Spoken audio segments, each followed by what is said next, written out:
陈虎得逞，食髓知味，难免放纵，结果就是柳杏儿第二天没能起得来床。陈虎倒是神清气爽地出门了，晌午饭都是他给柳杏儿端进去的。陈虎回村也不是没事儿做，他们村里这次出去死了2个，伤了3个，陈虎作为都头是要出面的。这次跟王二驴回来的几个人，每人分了10两银子，死了的人每人多30两的抚恤金。村里一些以前还犹豫着要不要跟陈虎去当乡勇的人，纷纷凑上前去，表示想跟着陈虎混。陈虎让他们找二驴子报名。柳二顺和崔之义乘坐一辆马车回村，路上他紧张得不得了。你不必如此，你或许还是我的表兄，当然了，或许不是，不过不管你是不是，你都不是柳家人，而是被柳家换了的。你原本的出身非富即贵。柳二顺这几天十分忐忑，也猜测到了一些情况。柳二顺一方面恨柳家人害他，一方面又在窃喜，如果他真是富贵人家的出身，就能给福川娘好日子过了，福川也能再要回来。陈虎办完事儿正回屋和柳杏儿腻歪，就听下人禀报说县令大人带着柳二顺来了。我都不见，我现在是烂脸的人，我猜县令一定是来请顾太医去给县令夫人看脸的。这事儿你可别为难顾太医，顾太医该去给看还是得看，回春堂还在人家的地界上做生意呢。行了，我知道了。陈虎带回来很多钱，这些钱是他用命挣的，柳杏儿就觉得应该珍惜，还应该拿出一部分来搞封建迷信，给陈虎积攒点功德。他当了这个都头，3不5时要出去剿匪，给他积德，柳杏儿在家也能心安一点。求神拜佛不如修桥铺路，修桥铺路不但惠泽眼前的人，还能惠泽后人。还有一个功德来得快的，就是修学校。修个学堂要不了几个钱，村里的学堂旨在让孩子们不当文盲，往后多多少少可以多条路。柳杏儿想着想着，就拿起炭笔写画画，正写着呢，陈虎回来了，他直接走过去把柳杏儿抱起来。在写啥呢？新婚燕尔，正是耳鬓厮磨不舍分开的时候。我想以都头的名义给村里修个学堂，请个夫子来教，算算需要花多少钱。我觉得这村学要世世代代传下去的话，还得给买点学田，用学田的出产来供村学的开支，你说怎么样？你说了算。崔之义来跟你道歉，送了许多财物来，我已经替你收下了。你爹也来了，想看看你，被我拒绝了。我说你现在脸烂了，心情很差，谁也不想见，还说顾太医在想法子给你治脸，被你猜对了，崔之义就是来请顾太医的。还有，崔之义跟我说，如无意外，你爹是镇远侯府唯一的嫡子，还是崔之义的表哥。哦，崔之义的亲爹是英国公，他的姑姑，你的已故亲奶奶，是英国公府国公爷那一辈唯一的嫡女，国公府老祖宗的掌上明珠。哇，这么显赫的背景啊！你以前只说崔家是世家，没说过崔家是国公府邸。国公府也没什么了不起，我说他做甚？对对对，在你眼里皇帝也没啥了不起。那是自然，都是2只眼睛1个鼻子1张嘴，头上也没长犄角。你说的那是妖精，才不是皇帝。你说错了，那样的是妖怪，你这样的才是妖精。如果侯府要抢福川，福川又不愿意去侯府，哎，可以请剑南王帮忙吗？你可以求你男人，你男人兜得住。哦，那就不用担心了。那我明天就去县城跟我娘说一声。倒是不用这般着急，在乡下多住几日，我还有家。那你让人去将娘接回来，第二就关2天门吧，让娘也歇2天。行吧，回头让人送老大去县城，顺便把娘接回来。对了，杀兔子的人手够吗？眼下是够的，你是不是想安置几个受伤的乡友？陈虎闻言心情好得飞起，大概这就叫心有灵犀一点通吧。对，有几个人还挺靠谱的，就是腿瘸了，不耽误杀兔子。那就得修个作坊，你让他们先养伤吧，作坊和学堂就一起修，还可以跟村长说咱们村养的兔子我都收。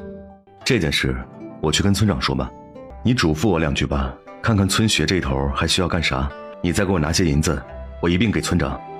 学堂那头给1000两行不行？除了修学堂和留着给先生的月钱，给孩子们买书的钱，剩下的用来置办学田。行了，就这些，别的你跟他商量吧。遵命。我媳妇儿的意思是，男娃女娃都能去村学念书，不过女娃学到7岁吧，不然落人口舌也不好。开蒙4岁起，学里分2个班，暂时请1个先生。总之这1000两您看着安排，先生住的院子给修大一点，修好一点。村长高兴极了。啊，这钱是我剿匪得的，信儿说拿来给我积点功德。他这话说得略得意。都头，这可是大功德呀！回头刻碑的时候不必写我，就写信儿就行了。老子去剿匪就是大功德。是该感谢柳杏儿啊！也是从柳杏儿跟了陈虎之后，陈虎才开始管村里的事儿的。孩子爹，你去干啥了？我去求都头让我进团练当乡勇。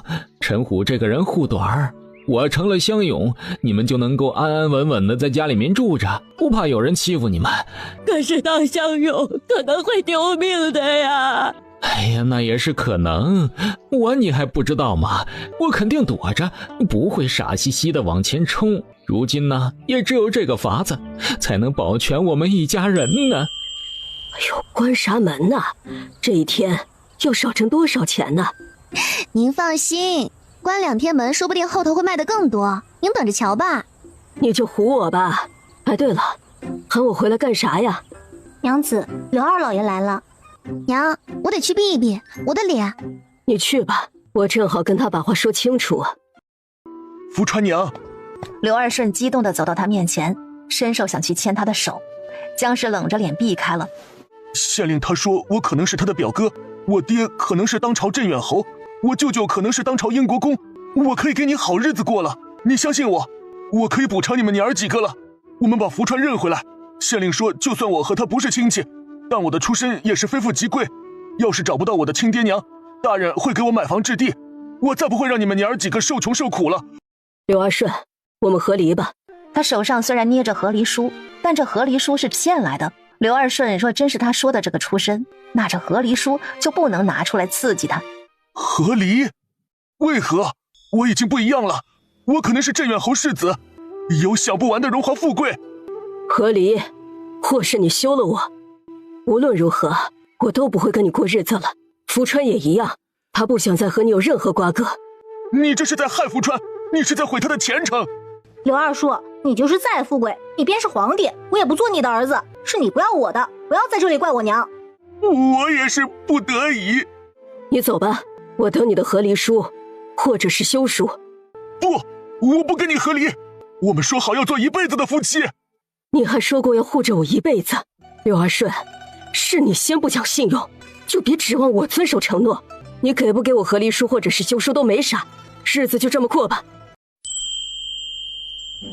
清虚观你知道吗？柳杏儿在他怀里摇头。京郊的一处道观，当今皇帝在这个道观里挂了名的，可以让福川先当这个道观的小道士，当几年之后，等他的学问能考举人考秀才的时候，再还俗去考试。你爹要是认祖归宗，侯府绝对要迅速让他成亲。几年之后，你们同父异母的兄弟指不定都有了，到时候你爹的妻子肯定是不愿意福川认祖归宗，对方就算是想对付福川，也得掂量掂量福川身后的清虚观。你认识清虚观的人？你认识清虚观的人？你也认识？于半仙？聪明。于半仙是清虚观现任观主青云道长的小师叔祖，这个身份知道的人很少。世人知清虚观有一个常年在外云游的云阳老祖，却很少有人知道云阳老祖就是于半仙儿。那你是怎么知道的？你转身去撑着窗户，我就告诉你。我找于半仙去。说完，他就开门跑了出去。罢了，出去干活吧，得弄个做风干兔的作坊。听说您是清虚观的人，我想找您帮忙把福川收进清虚观，等应付完镇远侯府，再让他还俗。你怎么知道我是清虚观的？虎哥说的啊，我也不知道他是从何处得知的。哎，不难，我收福川为俗家弟子就行了，不用他还俗那么麻烦。没想到这么容易就解决了这个问题，柳杏儿高兴的不行。您这几天想吃什么就尽管说，我来下厨。你看着办，我呀荤素不忌。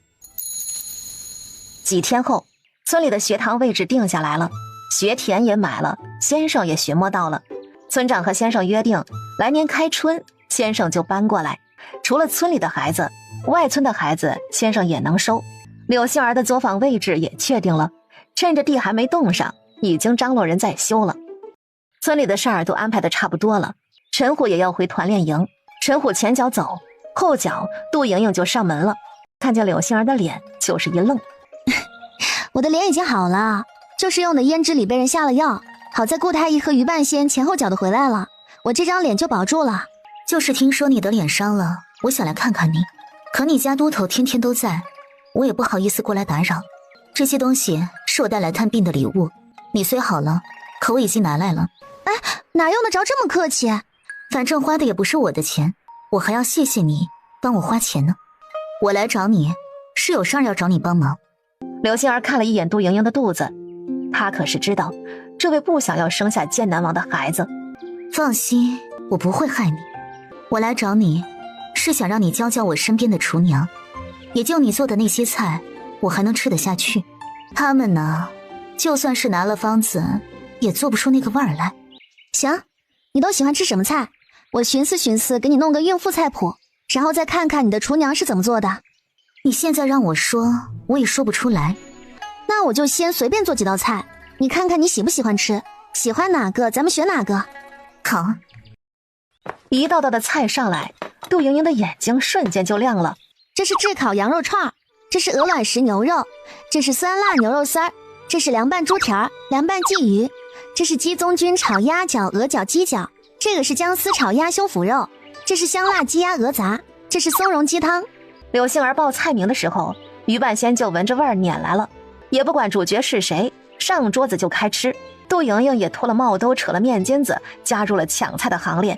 就在柳杏儿愣神的时候，杜莹莹和于半仙同时夹住了最后一片牛肉。你别忘了，我是给你治病的大夫，你的病只有我能治。你不给我治更好，说的我好像很稀罕这条命似的，脸我也不稀罕。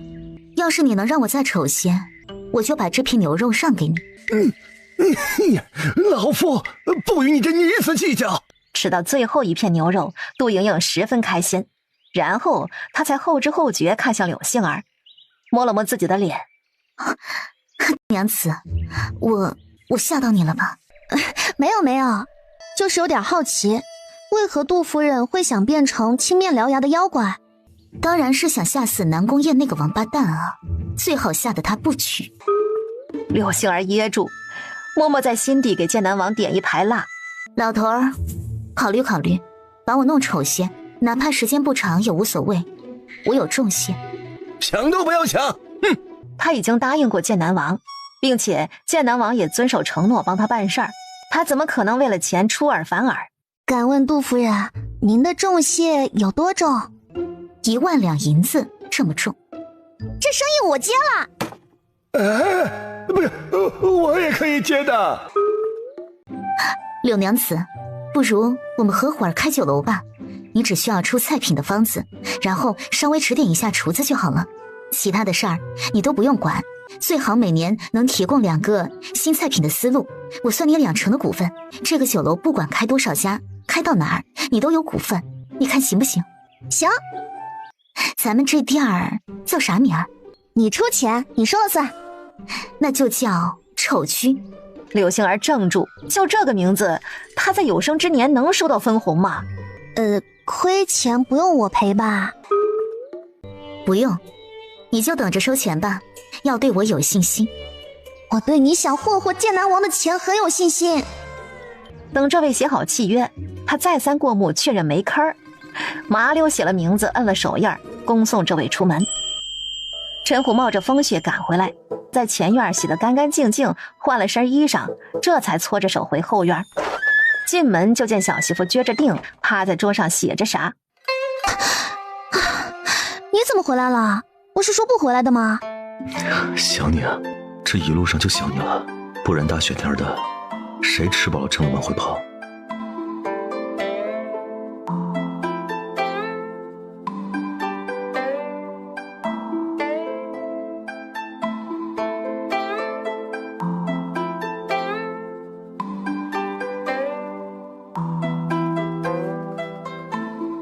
第二天，柳杏儿醒来的时候已经天光大亮。柳杏儿扯被子把脸捂着，身边的被窝已经凉透了，说明男人早就走了。这人真是能折腾，竟还不累。她起来洗了澡，洗完澡就发现被褥已经被秋婶给换了。秋婶送了早餐进来，柳杏儿看到秋婶还很不好意思。陈虎晚上太过于龙精虎猛，床榻被造得不像样子，好在秋婶淡定得很，说话看人都和平时一样，提都没提床榻。吃完饭他就去看他的手稿，补充完了便让秋菊给杜莹莹送去，也还算是了结了一件事儿。天一天冷过一天，好在作坊简单，请的人又多，几下就盖好了。陈虎说的人还没来，作坊就暂时是先前买的几个人搬过去干活。顾太医让人传话来说县令夫人的脸已经好了，柳杏儿就正式出门去了县城。镇远侯已经见过柳二顺，并且已经确认柳二顺是他的儿子了。父子相认之后，他就跪求寇大山，请寇大山帮他挽回姜氏和柳福川。这几天寇大山按兵不动，他的儿子竟被人刻意养成了这副窝囊样，这样的嫡子根本就撑不起侯府。寇大山更加坚定了要给柳二顺换个妻子的想法，儿子撑不起来，儿媳妇必须要撑得起来。镇远侯打算把柳二顺留下，等他学个2年之后再带回京城。我们卖完了，这位老爷想买，明天请早。老夫不是来买东西的，老夫是来找你的呀。老爷爷，你是谁呀？你找福川做什么？小瘸子，陈虎的小儿子。我是福川的爷爷，我来看看福川。我有爷爷，你不是我爷爷。寇大山看向后面出来的柳杏儿和姜氏。想来完成就是你们的父母官崔县令已经跟你们说过了，我就是镇远侯，是寇还，也就是柳二顺的亲生父亲。民妇见过镇远侯，不知镇远侯来小店所谓何事？可否进一步说话？铺子就这么大，实在是没有多余的地方。侯爷如果介意，我们也没有办法。那就到对面茶楼去吧。我们母女姐弟跟着一个陌生男人去茶楼，街坊邻居们会怎么猜测？侯爷有话就在这里说吧。孙女脾气像我呀，挺硬。要知道，换个人知道自己的亲爷爷是镇远侯，早就笑容灿烂的来阿谀奉承了。我本来想忙过这几日，然后再请你们去县衙正式认亲的，可又怕太突然吓着你们，所以就先来跟你们打个招呼。这些年辛苦你了，姜氏，这笔银子算是我这个老父亲补偿给你的聘礼。姜氏不知所措。若您真是我爷爷，那这笔钱就是你们家应该给的。我娘这些年因为我爹受尽了搓磨，我爹欠我娘的便是清东海之水也还不清。该恨柳家，但老夫也是受害者呀。受苦的、被抵债的、被卖的是我们。侯爷的来意若只是来跟我们争辩掰扯这些的，那大可不必。我和柳二顺早就没关系了，是他不要我的，你不是我爷爷。老夫自不是来跟你们争论这个的，也的确是老夫的疏忽，才让你们受苦了。这些银票，姜氏啊，你收着吧。老夫还命人去选农庄记在你的名下了，算是对你这些年的补偿了。民妇，娘，您收下吧，这是爹应该给你的补偿。您若是不收下，侯爷就不会安心。寇大山赞同地看了一眼柳杏儿。3日后吧，3日后我去武安县去拜访亲家。晚上回到家，柳杏儿就把银票交给了陈虎，让陈虎帮忙把银票换成现银和金子。不如趁机买一套2进的宅院，也好做娘和福川的安身立命之所。住在女婿家，总有寄人篱下之感，有房子就不一样了。我也是这么想的，我想着帮娘买一套宅子，再买些仆从。有了宅子，福川念书之后想邀请好友到家里玩，也能无所顾忌。陈虎捧着柳杏儿的脸亲了一下，小媳妇就是通透，跟他的想法不谋而合。其实吧，他还有别的想法。姜氏有了宅子，偶尔还能把崽子们都赶去丈母娘那边，到时候家里就剩下他们2个，就可以尽情放肆了。那明儿我跟娘商量一下，就去看房子。你说我要不要去跟镇远侯谈一谈？啊？谈什么？你娘和你爹和离的事情？对，今天镇远侯来找我们，态度很是谦和，丝毫没有提让我娘离开我爹的话头，我就觉得不对劲儿。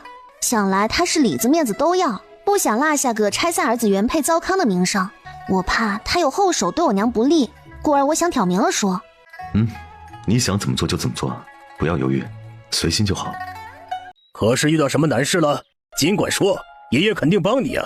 侯爷昨日来店里的意思，我晚上也想明白了，故而来开门见山的跟您谈一谈。民妇愚钝，只能理解字面上的意思。老夫也不喜欢说话绕弯子，你说吧，来找老夫有何事？我娘是村妇，琴棋书画样样不通，权贵人家的人情往来、管家事务，她一概不通。侯府不会要她这样的一个儿媳的。甄远侯挑眉，竟被孙女儿给看出来了。不愧是我的嫡长孙女啊，稍微培养一下，堪当世家大族的宗妇。忽儿，你是来替你娘求情的？侯府的世子夫人，你娘当不来的。对她来说呀，那个位置是祸不是福，爷爷不能看着侯府的百年基业毁在后人的手里。多谢侯爷坦诚相待，民妇不敢奢求母亲进侯府，只求您一件事情：爹和母亲和离，过错方不能是母亲。民妇和弟弟虽位卑力微，但也会和侯府势不两立，不死不休。你们于侯府来说，不过是蝼蚁般的存在。侯爷想试试吗？反正我们是光脚的不怕穿鞋的。这个孙女儿一点都不像是个农家女，身上这股子豁出去的不屈劲儿，真的太像我了。好，好得很呐！是你娘让你来的？我娘以为您是个慈祥可亲的公公，来找您只是我们姐弟两个知道。福川知道？他才几岁呀？他懂什么呀？他被卖过2次，甚至差点成了太监。侯爷以为福川能和普通孩子那般不谙世事、无忧无虑吗？甄远侯的心被柳杏儿的话给扎了一下。爷爷可以答应你的要求，是因为爷爷不会让你和你弟弟有个名声有瑕疵的娘。不可留子去母。你是从哪儿听来这些乱七八糟的？侯府都能干出坏孩子，让柳家虐待当初那孩子的一家，可见是没底线的人家。可能这不是侯爷的本意，但侯府内院盘踞着这么一条甚至几条毒蛇，民妇不得不防。爷爷答应你，但福川必须认祖归宗。福川的主谁也做不了，是福川不想认2次将他卖掉的人当爹。侯爷想让福川认祖归宗，只有让福川自己点头才行。柳杏儿这番话让甄远侯再度无话可说。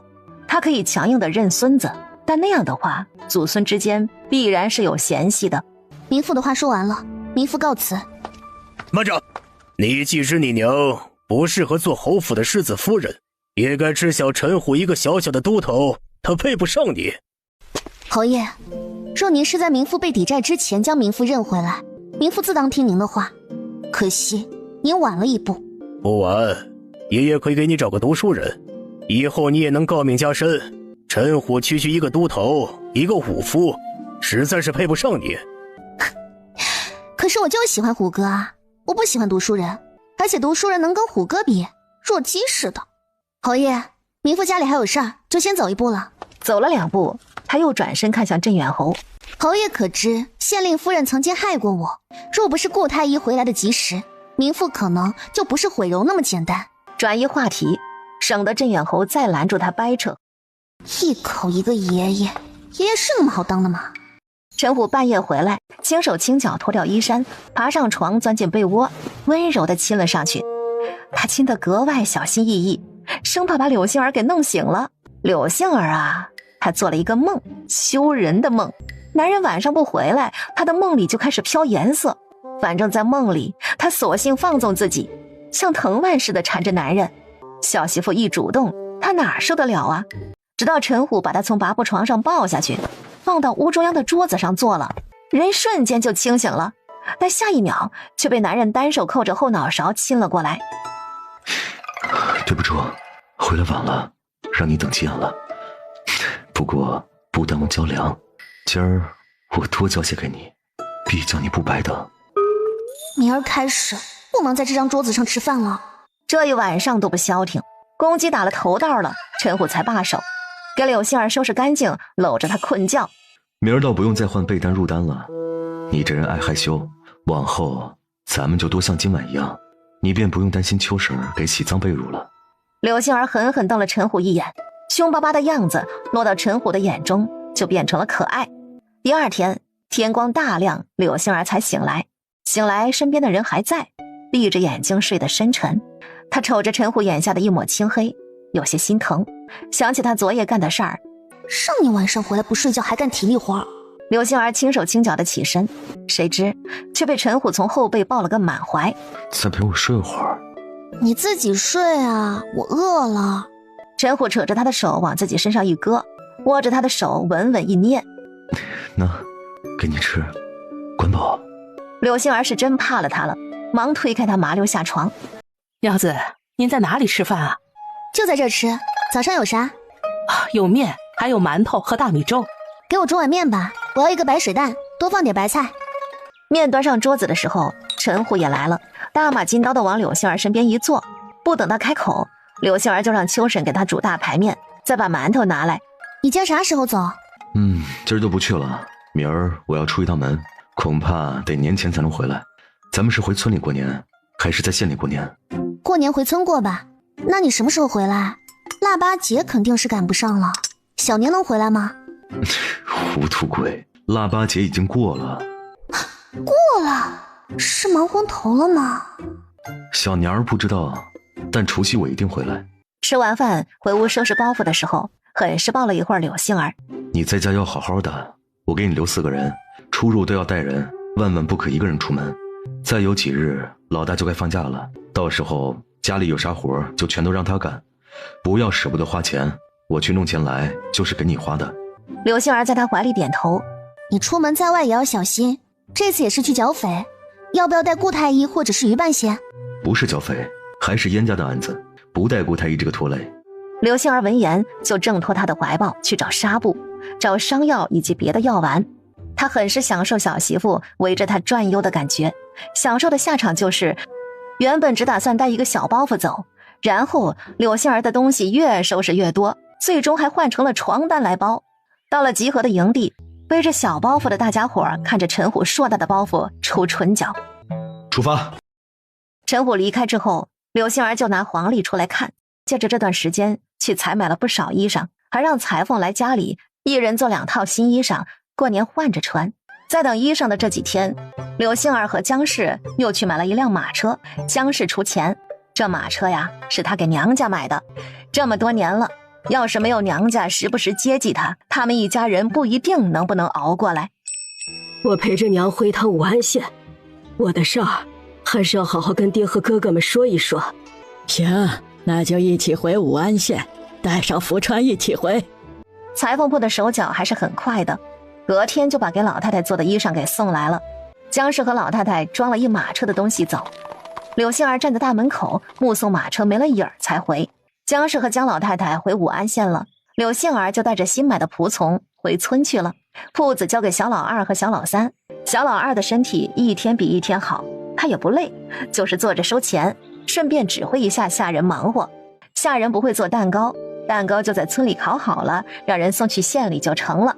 有了人手，柳杏儿就加大风干兔的制作量。柳杏儿忙忙碌碌的时候，欧阳氏也被接回了欧阳家，而欧阳家的家主捏着镇远侯的亲笔信，脸色十分难看。欧阳氏在跟自己母亲哭诉自己的委屈时，老夫人那里就派了几个健硕的婆子带走了欧阳氏，直接将他送去了郊外山里的安堂。婆子们看看他被剃掉了满头青丝之后，其中一个婆子还拿了烙铁烫毁了他的脸。欧阳氏疼得惨叫：姑娘，这是家主吩咐的，家主说唯有这样才能平息镇远侯的怒火，而镇远侯也才会促成您的一位妹妹嫁过去，给崔姑爷做续弦。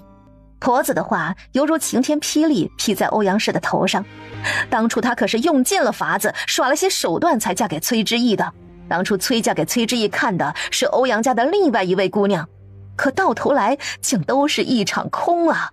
杜莹莹来找柳杏儿的时候，见她忙得热火朝天，听说柳杏儿要做善事，她就随手给了柳杏儿5000两银子。随便花，钱花没了再找我要。柳杏儿噎住，论有个土豪朋友的真实感受。这么多银子，不若在县里开一间善堂吧。既然要开善堂，那我就再5000两。哎呀，挥霍别人的银子就是爽啊。你要是没事儿，也来陪我忙活忙活。善堂看看办在何处，不然我拿个农庄出来办善堂吧。农庄的收益正好可以维持善堂今后的开支。你决定就好。行吧。柳杏儿又派人去当铺买家具、买床、买被褥、衣裳，东西全送去五岭镇的那个庄子。有了东西，但柳杏儿缺少人手，于是就厚着脸皮找杜莹莹要人手。你看你都给钱了，也不差给我2个得用的人，等他们把下面的人给带出来了再还给你。奴才这就去安排，2个哪够啊？奴才给安排6个人，争取2、3个月就把娘子这头的人给带出来。我和柳娘子做善事儿，若有人敢贪墨，夫人您放心，若奴婢找的人敢这般做，奴婢就以死谢罪。人手齐备之后，柳杏儿就让人把消息散播出去。消息一传出去，善堂开张第1天就收到了10几个女婴，2岁、3岁的孩童10几个，第2天、第3天更多。这么多孩子，柳杏儿又在善堂所在的村子招募了4个婆子，这才缓解了压力。姜氏回来了，这次她在娘家待的时间有点长。娘家人知道柳二顺是侯府世子的消息，十分震惊。让姜氏高兴的是，亲爹和哥哥都赞同他和离，和姜老太太的想法一样，他们是农家子，过不了那权贵人家的日子。您是来送和离书的吗？姜氏也两眼放光地看向镇远侯，他的亲儿子这么不被待见，老父亲的心情很不爽呢。亏他儿子还心心念念惦记着姜氏。没有，和离书要你爹心甘情愿写才行，老夫不能越俎代庖啊。那您来是有什么事儿吗？怎么，爷爷没事就不能来看看孙子孙女了？柳杏儿笑笑没说话。是这样的，我今儿过来呀，是把欧阳家的陪礼给你送过来了。欧阳家说世袭芙蓉楼，那他们就把芙蓉楼赔给你。说完，他的随从就捧着一个木头盒子进来，里面是芙蓉楼的地契以及掌柜等人的身契。权势果然是好东西啊，难怪无数人即便是冲得头破血流，也要疯狂的争夺权力。欧阳氏出家了，只是出家当日不小心让烛火烫伤了脸，他心怀愧疚，会一辈子吃斋念佛来赎罪的。他意外镇远侯还真的为他这个没有感情的孙女儿出手了。多谢侯爷。怎么还叫老夫侯爷呀？还不到时候。侯爷，您的子孙众多，有没有我这孙女儿其实都无所谓。我们乡野中长大的人不懂礼数，配不上侯府那么高的门楣，还是老老实实的当小老百姓的好。镇远侯噎住了，他还能怎么说？别说柳杏儿这个才刚见面的，就是府里的孙女儿们，他也一个都不稀罕。不过柳杏儿有一点是别的孙女儿无法企及的，她是元娘的亲孙女儿，这就让镇远侯对她有一层天然的亲近感。侯爷还有何事？若无事，那请恕民夫不能远送。镇远侯没办法，只好也不要脸。没事了，就是饿得慌。柳杏儿嘴角抽了抽，要不留侯爷在家里吃点儿，就是咱们乡野人家的饭菜，恐怕不合侯爷的胃口。打仗的时候啊，野草树皮都啃过，老夫不挑吃食，能果腹就好。既侯爷不嫌弃，那就留下用点粗茶淡饭吧。您在此稍后。可不可以让福川来陪老夫吃饭呢？我问问福川，他要是愿意来就来，他要是不愿意来，就请侯爷海涵。福川，你来了。草民江福川见过镇远侯。镇远侯叹了一口气，免礼免礼，快过来坐呀。请问侯爷吃的如何？可还满意这顿饭菜？很满意。你姐夫家的饭菜很好吃啊。多谢侯爷帮我维护姐姐，这顿饭是我姐姐和娘亲亲自下厨做的，在福川眼中这顿饭价值千金，侯爷喜欢，那我也就安心了。这倒是令镇远侯很是意外。不过福川说这话的意思不要太明显吧？这是你姐姐和你娘的意思？是草民自己的意思。福川很不喜欢这个问题，别看他小，他都懂的。这一顿饭就想还情人情，你的小算盘声啊，大到天上都能听见。那侯爷要如何？一顿饭请您，两不相欠，您想要更多，恕我们不会给。你可真不要脸呢。我可没侯爷不要脸。姐姐请您离开，您赖着不走，还在主人家里骂主人家不要脸，脸皮能厚到侯爷这个份上，我也是长见识了。讨厌我，越讨厌我越好，我才不要做你的孙子呢。这个孙子我要定了，侯府之光啊！我回京就去请皇帝直接下旨，圣旨一下，谁敢抗旨啊？镇远侯不逗小孩了，起身准备告辞。不好了，都头娘子不好了，都头他没了，都头他没了。姜氏摇摇欲坠，陈家三兄弟的脸上更是血色全无。死得好啊！我这个孙女就是送进宫都是可以的，嫁个一个都头，实在是委屈了人才。我们去追贼匪，结果落入了他们的圈套。都头为了保我们撤退，一人断后，后来就掉下了山崖，尸骨无存呢。村长夫妻赶来的时候，正好听到了后半段。哎呀，老二啊，你会不会是看错了？没有看错，我着急赶回来报信儿，其他人在县里团练营。若不信我说的，等他们回来，你们可以再问问。都头娘子，你节哀顺变，如有什么要帮忙的事啊，尽管开口。柳杏儿跟村长道谢，他让人把罗胜华搀扶进屋，请于半仙帮他看看伤，然后让几个孩子先回屋，又让秋婶把姜氏搀扶进屋歇着。爷爷派人帮你去找陈虎。陈虎是为了燕大人被杀的案子出事儿的，本来他就要派人去出事地点看看的，正好卖一个人情给孙女儿。不必了，多谢侯爷的好意。今日家中有事儿，不能再继续招待侯爷，还请侯爷见谅，慢走不送。江种啊，像我算了卦，陈虎的吉凶占卜不出来呀。师傅你行不行啊？我这不是半仙吗？又不是全仙。说虎哥真的已经遇难，卦象就不可能问不出吉凶。对，那就目前这种情况啊，也不是好事哦。报谢的人也说是尸骨无存，不管外人如何看如何想，在我这里，生要见人，死要见尸。我给你拿5000两银子，你去买成粮食和棉衣，送去各县的慈幼局，用你们父亲的名义，带着福川和老二，能帮你看着点。娘，你去找村长，统计出村里没有子女奉养，或者是家里实在困难的人家，回头咱们给送米粮和棉袄，顺便你请村长跑一趟相邻的几个村子，找那其他村长也问一问。给一家人都派了活儿，都有事儿干，至少能有股劲儿了。娘，那我干啥？你去摘菜，晚上咱们吃素，后面几天都吃素。我想请罗二哥帮忙，请些镖师和当地的猎户去虎哥出事的地方找找，好歹能找到几样东西也行，肯定不会亏着罗二哥的。这一趟我给你20两银子，其他人5两，找人期间吃喝都算我的，车马费我也给出。若谁能找到东西，我单给100两，找到人我单给1000两。罗二哥要是能把虎哥活着带回来，我单给罗二哥2000两。都头娘子，我亲眼看见都头掉悬崖，他真的不可能。钱我可以先给，你只说愿不愿意去。若你不愿意，我再去找其他人帮忙。老二，你就帮着跑一趟吧。找别人不如自己的亲儿子带人去，好歹能尽心一些。村里那帮蠢货还议论柳杏儿说她不哭，真是心狠。但村长不这么认为，这种时候一个哭哭啼啼没有主见的女人撑不起事儿。就柳杏儿这种砸钱的法子，恐怕是已经做好了要把家产花干净的准备。万一那些贼人还在那儿咋整？他们也跑了，再说了，他们不会傻到留在那里等朝廷的大军去剿啊。大军？他把带来的银票胡乱给了罗胜华2张。劳烦罗二哥先去换成碎银子，再去找人。说完他就匆匆告辞。大人可曾派人去找陈虎？已经派了人手去找，如果有消息，本官会尽快通知你。不知可否请动驻军去找人？我出1万两银子，但人数不能少于300人，并且谁要是能找到陈虎，我另外奖励1000两。把陈虎救出来的人，我给2000两谢银。表侄女儿这么有钱的吗？低估了陈虎的财力啊！一个小小的都头能有这么多钱？这些银子你留着傍身。我说的话你可能不爱听，但陈虎真的是凶多吉少。活要见人，死要见尸。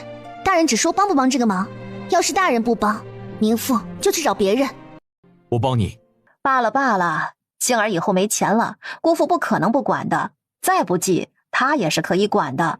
请大人带明父一起去，再派人去请顾太医。大人不带我，我就自己去。你胡闹！你去干什么呀？拖后腿！柳杏儿也考虑过这个问题，可是她若不去，怎么知道这些人有没有尽心尽力的去找？我必须得去，谁拦着我，我就跟谁拼命。在崔之义去帮他安排的时候，他迅速去市场上买东西武装自己。首先是买2身男装，然后买2皮靴，可以护住小腿的那种，让木匠立刻给他赶工出2个雪地里用的爬犁，2副简易滑雪板。他去买了好几个水囊，全部装上用红糖和姜葱熬的水，又买了很大几口袋的馕饼、肉饼。他还跑去买了不少烟花，马车塞得满满当当的。他还顺便去了一趟牙行，临时买了2个力气大的健硕婆子。一会儿上山，你们2个要负责背着我。这次的差事办得好，回头我有中奖，还你们卖身契，给你们钱置办家业。但你们要是护不住我，那就不能怪我把你们往矿上发卖。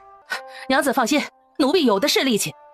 等他全副武装出现在崔之义和镇远侯面前时，2人都惊讶了一把。他看起来好像也不是一点成算都没有。山里天不好，崔大人不厚道啊，让我带个累赘上路。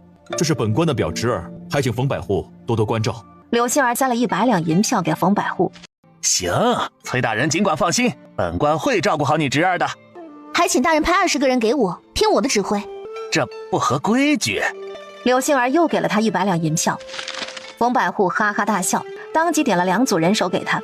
柳杏儿怕这些人办事不尽心，就让婆子去给士兵们发钱，1个士兵1两银子。兄弟们，小生不会让大家伙白干，这1两银子大家伙先拿着，回头完事儿了，小生会再给大家补1两。知道事后还有钱拿，精气神瞬间就不一样了。崔之义派了2个乡勇跟着去当向导带路，这么一来就有3拨人在找陈虎。算算时间，如果陈虎落到了水里，那么现在应该已经被冲出了阳安府的范围。冯百户的计划就是沿着河兵分2路，一路从下游往上游找，一路往更下游找。这头罗胜华等人的计划又不一样，他去镖局找人，镖局就建议他找个采药人。罗胜华听了建议，不但带了采药人，还找了2个猎人。等柳杏儿等人赶到出事地点，竟然碰到了罗胜华等人。在山下的河边捡到了这个，还有一些血迹。这悬崖的峭壁是直溜的，且灌木很少，人掉下去绝无生还的可能。罗胜华认出这就是陈虎当时穿的衣裳。我在这边找，你们去悬崖对面的山找3天，3天后若是还找不着，这事儿就算是完了。我答应的赏钱1个子儿也不会少。罗胜华还想再劝，但柳杏儿坚持，他也没法子。冬日的山林走得很是艰难，好在柳杏儿准备了爬犁，带上的东西放在爬犁上，人拉着就行了。顾太医也坐在爬犁上，他们这个队伍也有马，不过马儿驮着不少东西，在山里找人不是一时半会儿的事，如果不带够东西，这么冷的雪天很容易出人命。让您老跟着受苦了。吃饱喝足，柳杏儿搀扶着顾太医进帐篷。你也别忙了，快去睡去吧，明儿还得找人呢。哎，希望渺茫啊，罢了，就陪着这丫头啊走这一次，也好叫她往后不后悔没尽力。敢问你们可见过一个壮实高大的男人？没见过。你一个人出来找人啊？本来呢是一群人，俩一对就分开找，但是我和同伴走失了。我叫杨有利，是镖局的镖师。你是镖师啊？难怪。你们找到啥线索没有？没有啊，我们找了好大一片地方，啥也没找到，也不知道陈都头到底在哪儿啊。哎，你们呢？可找到什么线索了？众人摇头。有，我找到线索了，秃头还活着，若是有足够的人手，应该很快就能把他找到。先前我看到他做的记号，但太模糊了些，不太确定。但昨晚临睡前，我在附近又看到了他留下的印记，但这一片实在是太大了。哎，无妨的啊，我可以发信号，兄弟们看到了信号会马上赶过来的。既然有支援，那大家就先别收拾东西，把火堆燃旺点，烧点热茶喝，咱们等一等。壮士，喝一杯热茶吧，这么冷的天，暖暖身子。杨有利笑着接过，看着柳杏儿和顾太医都喝了，他才喝。过了一会儿，从林子的四面八方就钻出来10几个人。杨有利跟柳杏儿等人介绍，这些都是镖局的人。柳杏儿就请他们喝茶暖暖身子。既然人齐了，咱们就收拾东西出发吧。正好多来了几个兄弟，大家搭把手，帮忙背点东西。柳杏儿说是分担，但是却把东西全部都让后来的10几个人背。毕竟东西都让我们背上，想必也是十分的相信我们呢。拴金伞太贵了，下回你可别当不要钱似的下那么多呀。我知道了。公子，你这是啥意思啊？你们谁会挑手筋脚筋的活啊？他们不是好人，都是贼人，追杀陈都头的人。你们怎么知道的？穿的衣服不一样，并且定陶县的镖局养活不了那么多的人。罗二哥是要带他们去河对岸搜索，便是分开，也要到了河对岸才能分开。顾太医给他塞了一粒解药，他吃完过了一会儿才有劲儿。你们别听他的，我们就是镖局的镖师，你们要是搞错了伤了人，回去可怎么交代啊？不怕被军阀处置吗？弄错了我负责，荒山野岭的把你们全杀了，谁又会知道？怎么还不动手？你们是谁的人？来了多少？是不是在追杀陈虎？是谁让你们追杀陈虎的？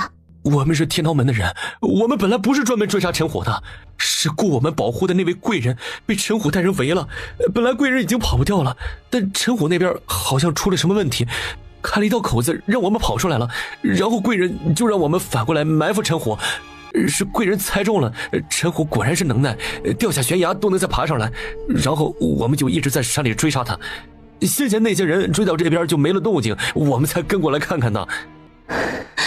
果然没有猜错，虎哥还活着。你喝点参茶。柳杏儿接过去，双手捧着。连累您了。老夫收了钱的，谈何连累不连累啊？这是买卖，你也别太担心了，至少知道了陈虎有可能还活着。这个晚上，柳杏儿失眠了。虎哥，你在哪儿啊？你让我找到好不好？忽然他感觉到地面在震动，柳杏儿连忙爬起来跑出了帐篷。啊，不好，是雪崩！虽然没有看见山头上有雪滚下来，地面震动的也不是很激烈，但依着他的经验能断定这就是雪崩。快跑！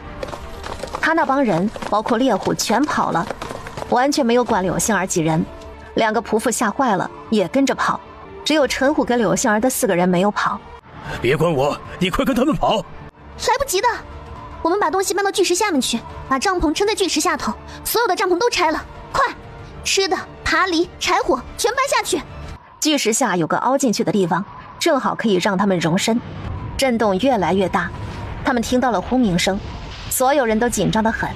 也不知道过了多久，当他自己的耳鸣声非常非常清晰的时候，仿佛听到顾太医在说：过去了。娘子，要不要出去看看？柳杏儿点点头。这么恶劣的环境，他还好吗？还是你聪明啊，不然咱们就算是跑出去了，手边啥也没有，最终也是个死字儿。娘子，回头你和顾太医做爬犁，我们来拉。柳杏儿把2副简易的滑雪板拿出来给他们，你们绑在脚上试试，用木棍一撑就可以滑着走。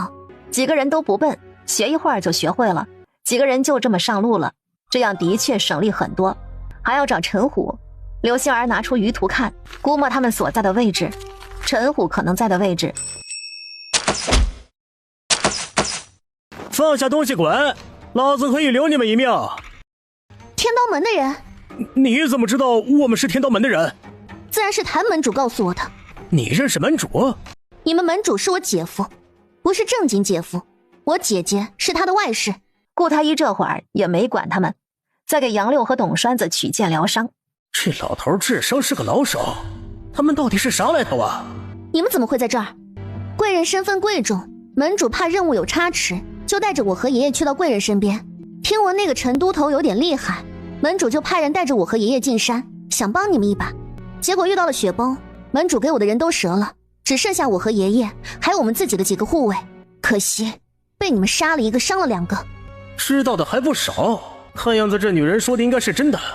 咋整啊？杀人了，2字结大了。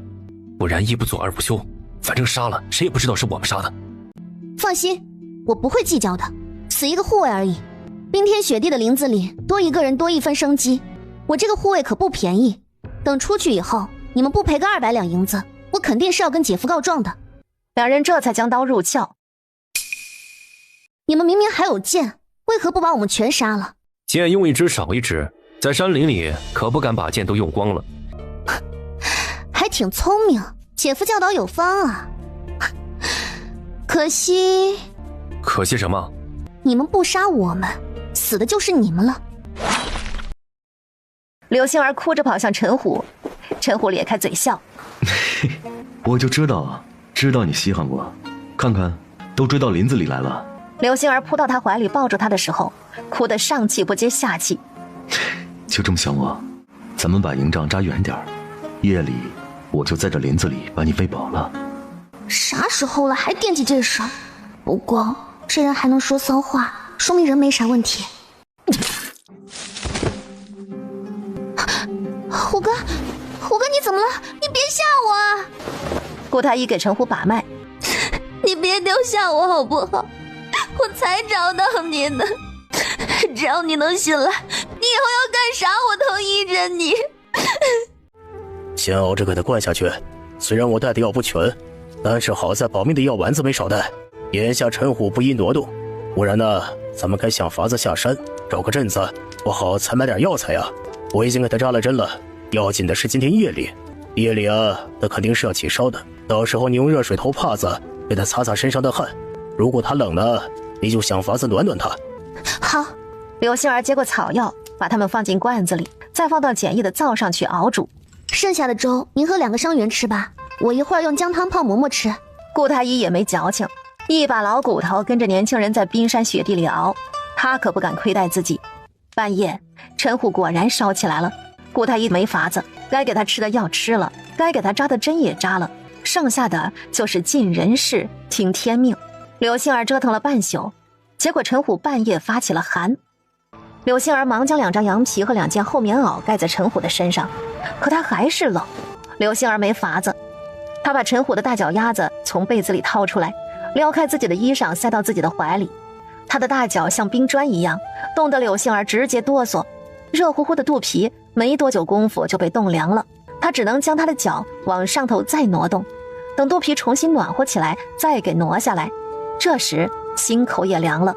这样也不是个办法，这么个无法总有些顾头不顾腚的感觉。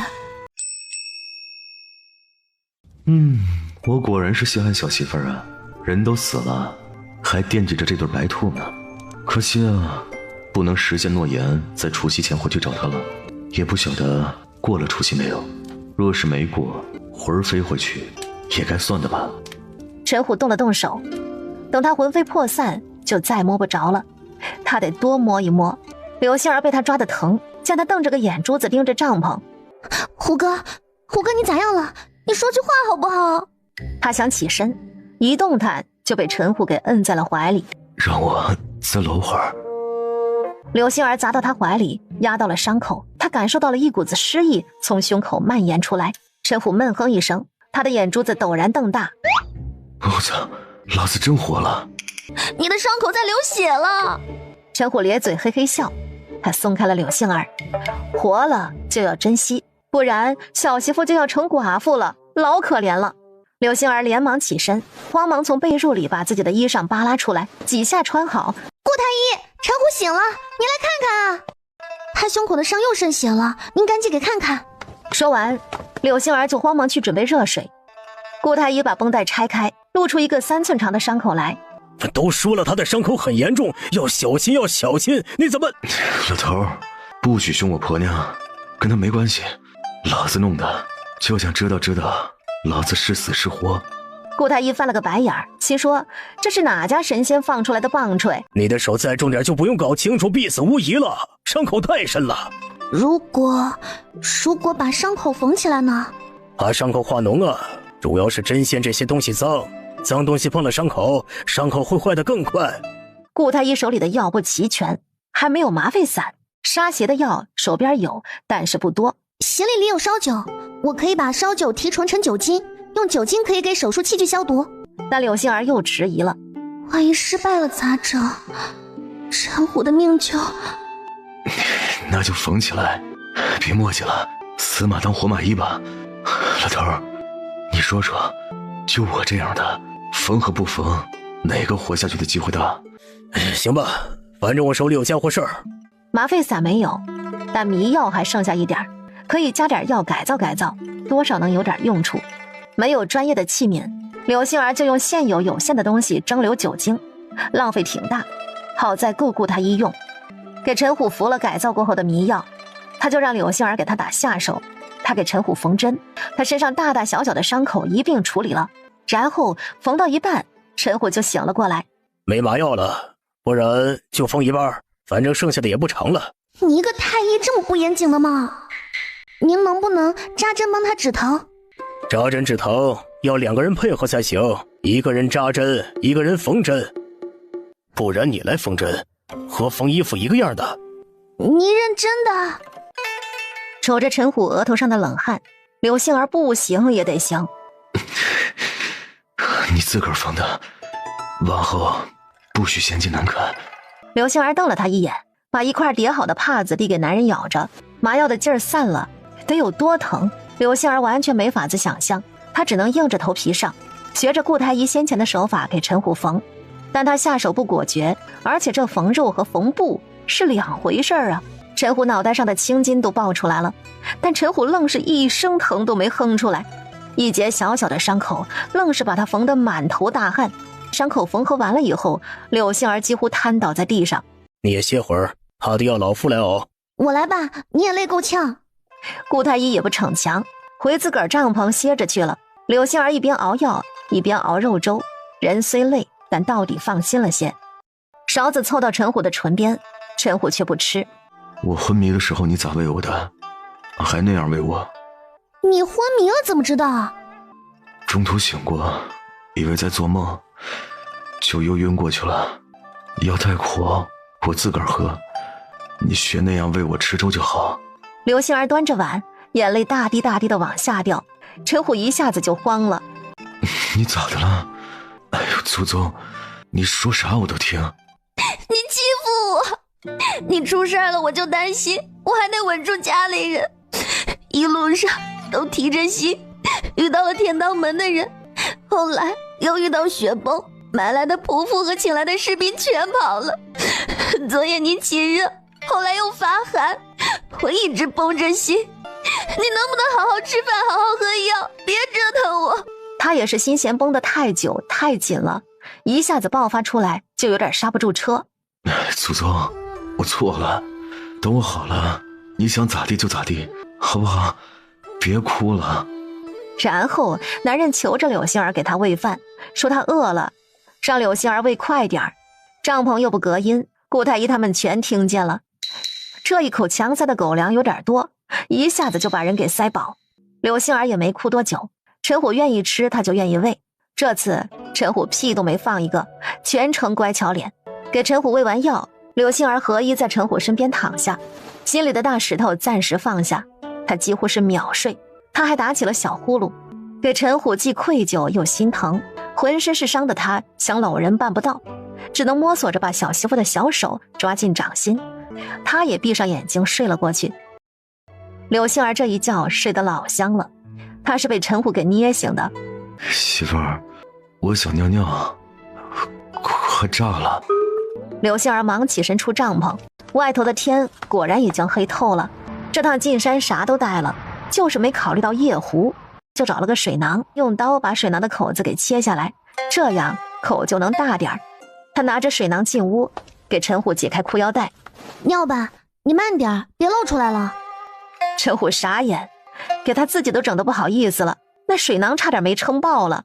他越是不好意思，就越想显得没有不好意思。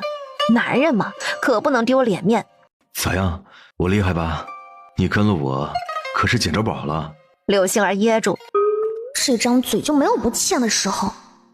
几个人在林子里住了几天，好在没有发生任何意外，陈虎的情况稳定了下来，其他2个人的伤也恢复得不错。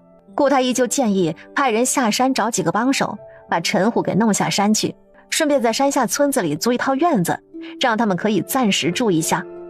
县城，崔之义等来了雪崩的消息，他呆愣在那里，久久不知道该说些什么好。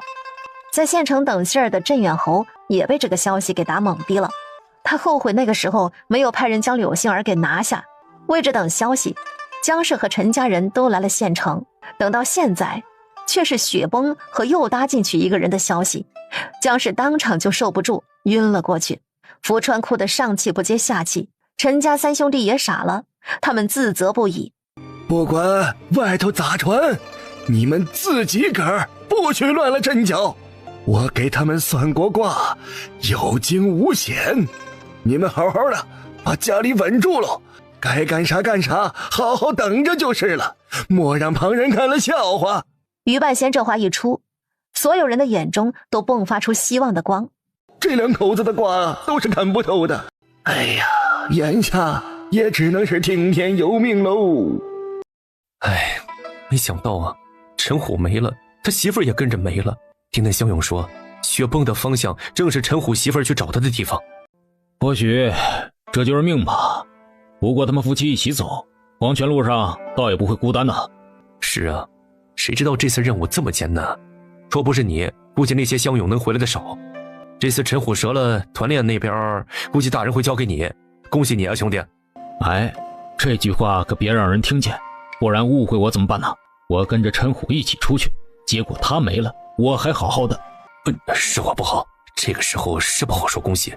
哎，不过你也不用想太多，出去剿匪哪有不死人的？他就是这个命，他媳妇儿也是。或许是报应吧。柳杏儿和陈虎在山边的一个小村落住了下来，住在一对老夫妻的院子里。老夫妻男的姓邵，女的姓温，都是唯唯诺诺的老实人。柳杏儿给了他们一锭银子，请他们去村里帮忙多买点鸡鸭鱼啥的，还有细粮，能买多少就买多少。老两口去村里这么一买，全村的人都知道了两口子家里接待了贵人。柳杏儿把陈虎的文书和腰牌拿给村长看。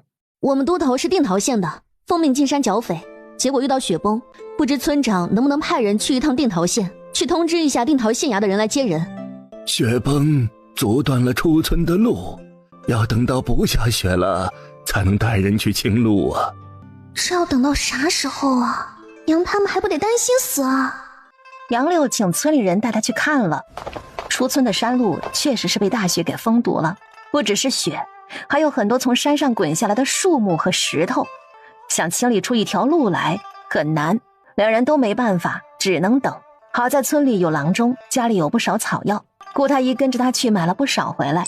哎呀，不知道咱们回去的时候啊，坟头会不会起来了呀？顾太医苦中作乐，咱们回去他们发现白马棺材白磕头了，会是什么表情啊？刘杏儿无语。